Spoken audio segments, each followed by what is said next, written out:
The war hawks are out big style. Now, yous would have, if yous are paying attention to the Russia-Ukraine bullcrap, you would have heard that Russia flew drones over Poland to test NATO's resolve.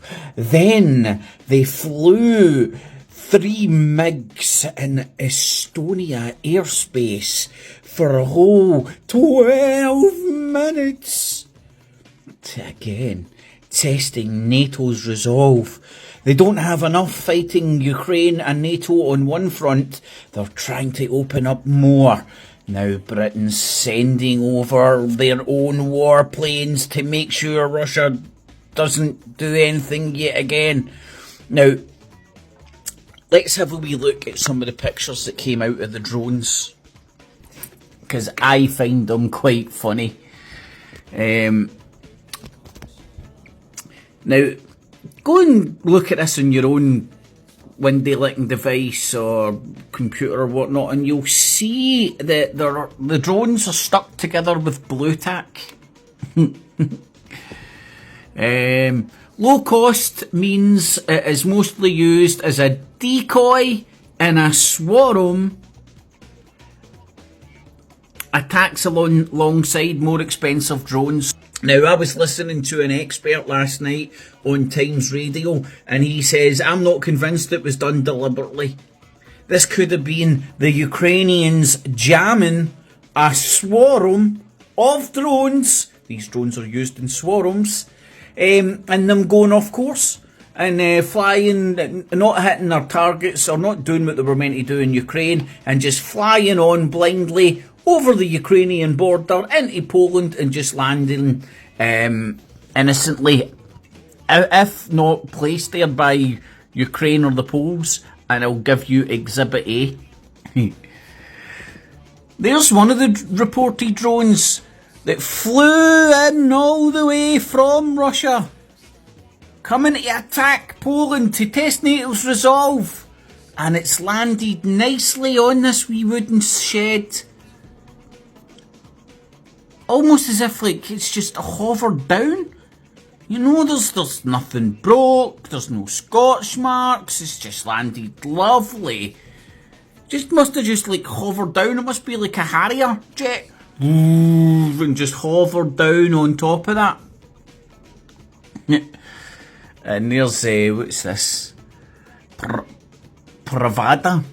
Ukrainian Pravda. That used to be the old Soviet thing, I believe. And that's where I got that picture from.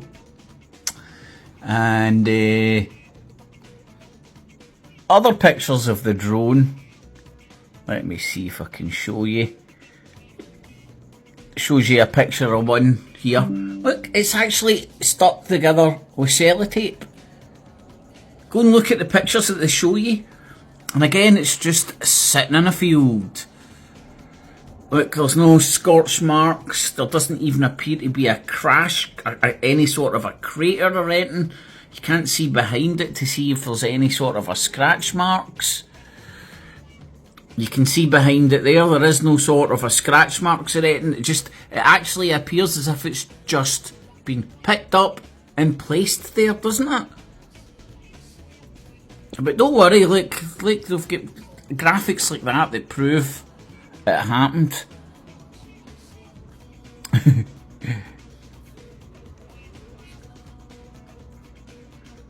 So, call me skeptical. I think this is like bullcrap getting spun beyond belief to wrap up the war rhetoric, man. It's almost as if there's entities out there trying to get the populace ready for war with Russia.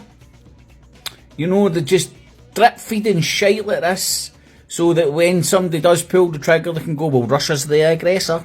Just like they've done in Ukraine, you know.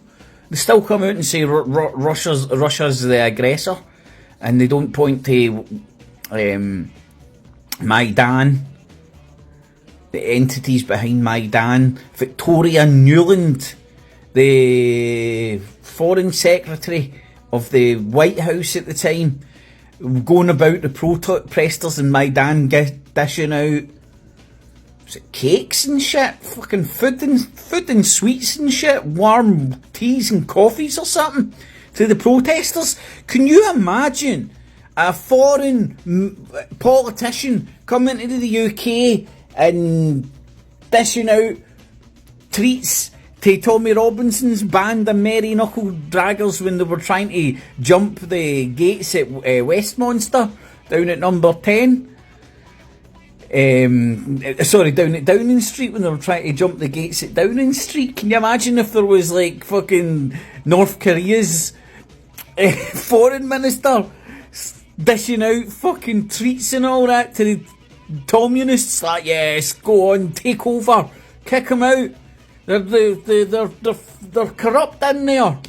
Because that's exactly what happened in Ukraine, and the West just, Russia was the aggressor, and Crimea was always the straw that Russia was never going to let Crimea go, and it was always under agreement with Ukraine that Crimea would be under pretty much default Russian control, and Russia's naval base and military assets would remain in that peninsula.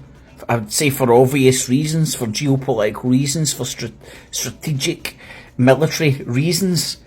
It's Russia's only full-time warm water port, or one of them. I don't know if they've still got their port. Is it Tartus in Syria? Or have they got rid of that now because of the revolution in Syria? Anyway, the Warhawks are fucking out, beating the drums, man, and spewing out pish. So, the Ruskies are testing NATO's resolve, and they're out with the war drums, bum, bum, bum, bum, bum, GDP, we need to give more money to the military-industrial complex, bum, bum, bum, bum, bum, send British planes over to patrol Poland. Against what? I'm not sure. Fucking, they're patrolling the skies against a fucking enemy that doesn't exist to create a fucking theatre of war. Not a theatre of war, but theatre of war. To create the impression that Russia's fucking being aggressive against the fucking NATO motherfuckers when they're fighting a war against Ukraine. Get it? Got it. Good. Catchies. No cats, no cheese. Maybe only some Ukraine devotees were harmed in this film.